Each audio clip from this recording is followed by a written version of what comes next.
ফের মালদায় ছিনতাইয়ের কবলে এক ব্যবসায়ীকে মারধর করে ছিনিয়ে নেওয়া হলো সোনার অলংকার, নগদ টাকা সহ মোবাইল।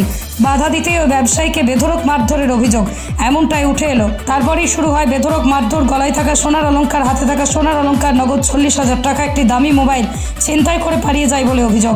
আক্রান্ত অবস্থায় ওই ব্যবসায়ীকে রাতেই মালদা মেডিকেল কলেজ হাসপাতালে ভর্তি করা হয়। এ বিষয়ে অভিযুক্তদের বিরুদ্ধে কালিয়াচক থানায় লিখিত অভিযোগ দায়ের করা হয়। ঘটনা হয়েছে যে আমি তো আর ভাগনা, তো আমি যতটুকু শুনেছি মামা ওই জালালপুর থেকে বাড়ি আসছিল।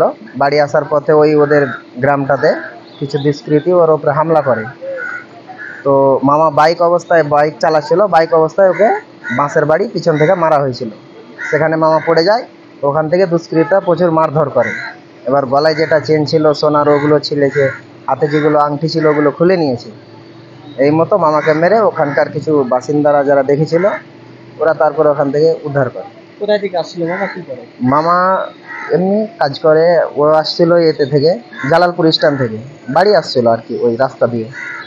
তো ওখানেই হামলাটা করেছিল। কোনো রাজনীতি দল?